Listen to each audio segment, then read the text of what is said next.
Friends, எல்லாரும் எப்படி இருக்கீங்க? நல்லா இருக்கீங்களா? இன்னைக்கு குட்டீஸோட லஞ்சுக்கு என்னென்ன சமையல் சமைச்சேன்னு சொல்லி பார்க்கலாம் வாங்க. ஃபர்ஸ்ட் வந்து சாதத்துலேருந்து பார்க்கலாம். எப்பயும் போல் சாதம் தாங்க செஞ்சு வச்சுருக்கிறேன். இது வந்து பார்த்தீங்கன்னா லஞ்சுக்கு வந்து சாதம். அடுத்ததாக பாருங்கள், சூப்பரான தக்காளி தொக்கு செஞ்சு வச்சுருக்குறேங்க. ரொம்ப டேஸ்ட்டாக இருக்குது இந்த தக்காளி தொக்கு. தக்காளி, பச்சை மிளகாய் இதெல்லாம் போட்டு கடையிறது ரொம்ப அருமையான டேஸ்ட்டில் வந்துருக்குங்க. நல்லா கடையணுங்க. மண் சட்டியில் போட்டு கடைஞ்சி செய்கிறது டேஸ்ட் வேறு லெவலில் இருக்குங்க.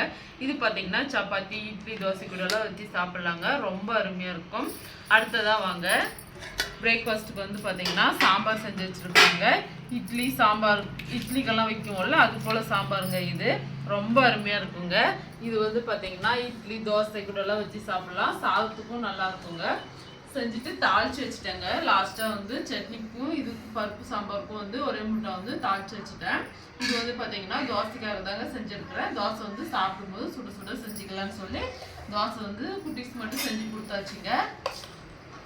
அடுத்ததாக வந்து பார்த்திங்கன்னா சட்னி செஞ்சுருக்காங்க. நம்ம வீட்டில் பார்த்திங்கன்னா எப்பயுமே டெய்லி வந்து சட்னி இருக்குங்க. சட்னி வந்து எல்லாருமே நல்லா விரும்பி சாப்பிடுவாங்க அப்படின்றதுனால சட்னி செஞ்சாச்சு. அடுத்ததாக வந்து பார்த்திங்கன்னா மதிய களிக்காக வந்து கத்திரிக்காய், அதுக்கப்புறமா முருங்கைக்காய், பட்டாணி எல்லாம் போட்டு சூப்பராக வந்து பார்த்திங்கன்னா ஒரு புளிக்குழம்பு மாதிரி செஞ்சு வச்சுருக்கேங்க.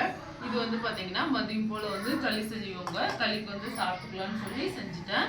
சரி வாங்க, இப்போ வந்து லஞ்ச் பாக்ஸ் எல்லாம் பேக் பண்ணிடலாங்க. தக்காளி தொக்கு தாங்க செஞ்சுருக்குறேன். தக்காளி பஜ்ஜி, தக்காளி தொக்கு எப்படின்னாலும் சொல்லலாங்க. டேஸ்ட் வந்து வேறு லெவலில் இருக்குங்க. அடுத்ததான் வந்து எல்லாருடைய பாக்ஸும் வந்து இதை தான் நான் போட்டு வைக்க போகிறேன்.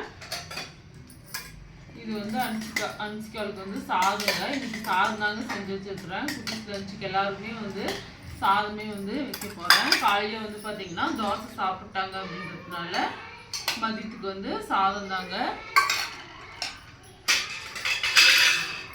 அடுத்தது நித்திஸோட பாக்ஸ். சாதம் வந்து கம்மி தாங்க சாப்பிடுவோம், அதனால அவங்க கம்மியாகவே வச்சுக்கிறேன்.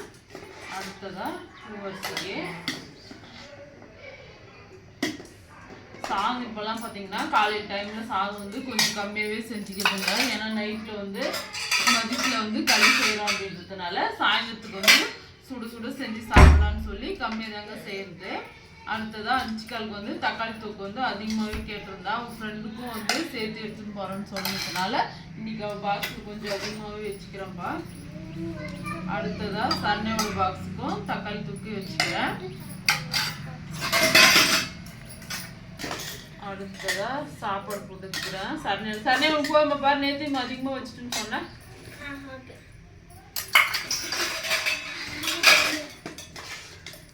அடுத்ததாக கவின் லாஸ்ட்டு கவின் பாக்ஸுக்கும் போட்டேன்ப்பா. பாருங்க, இன்னைக்கு வந்து ரொம்ப ரொம்ப சிம்பிளான சமையல் தாங்க சமைச்சேன். சாதம், கத்திரிக்காய், தக்காளி கடையில் செஞ்சு வச்சுருக்கிறேன். அடுத்ததாக வந்து பருப்பு சாம்பார் செஞ்சு வச்சுருக்குறேங்க. ரொம்ப டேஸ்ட்டாக இருக்குங்க இந்த சாம்பார்.